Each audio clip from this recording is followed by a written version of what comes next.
ഇന്ന് തന്നെ സബ്സ്ക്രൈബ് ചെയ്യൂ, നിങ്ങളുടെ പ്രിയപ്പെട്ട ഷോസ് കാണൂ.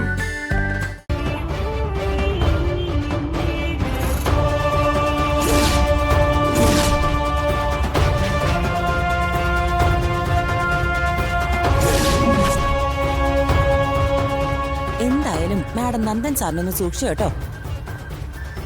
നാളെ ഈ ഡോക്ടറെ ഒരു കൊച്ചിനെയും കൊണ്ട് നെല്ലശ്ശേരിയിൽ വന്നാലേ എന്താവും മാഡത്തിന്റെ സ്ഥിതി? മാഡത്തിനാണെങ്കിൽ ഇതുവരെ കുട്ടികൾ പോലുമില്ല. ആ ഡോക്ടർ ഒന്നാം ഭാര്യയും മാഡം രണ്ടാം ഭാര്യ ആവാതിരുന്നാ നല്ലത്.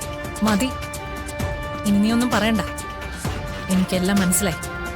നീ ഫോൺ വെക്ക. ഇനി എന്താ ചെയ്യേണ്ടെന്ന് എനിക്കറിയാം.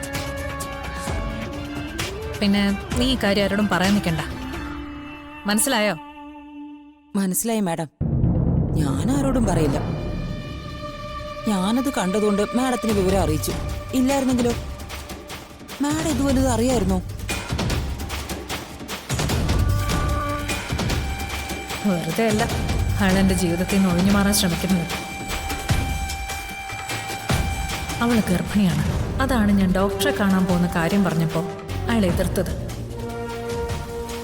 ജോയിന്റ് ഡിവോഴ്സ് പെറ്റീഷൻ കൊടുക്കാമെന്ന് അയാൾ പറഞ്ഞത് അവൾ ഗർഭിണി ആയതുകൊണ്ട് തന്നെ ആയിരിക്കും.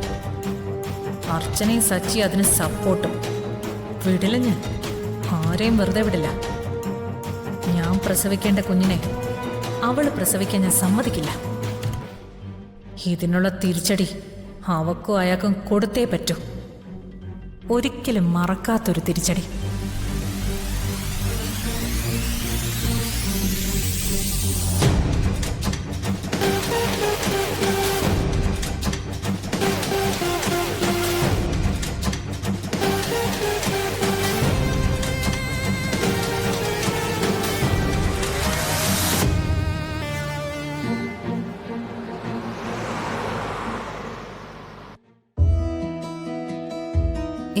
കുഴപ്പമൊന്നുമില്ല.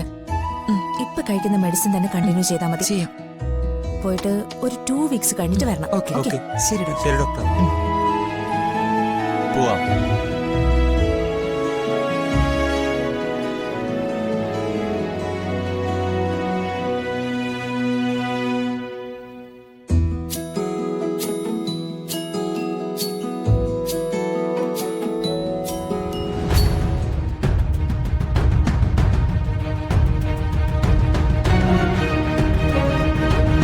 സന്ധ്യ,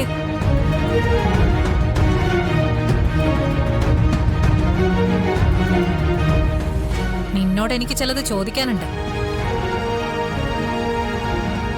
എവിടെ നിന്റെ കാമുകൻ നന്ദൻ? നീ എന്താ കരുതിയത്? എന്നെ ഒഴിവാക്കിയിട്ട് അയാളെ കെട്ടി സുഖമായിട്ടങ്ങ് ജീവിക്കാന്നോ?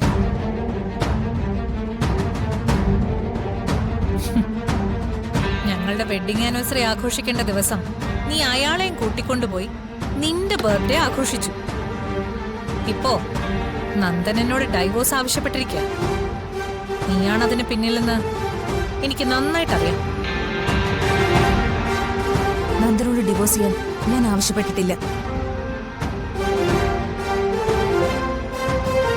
നീ ഗർഭിണിയാണോ?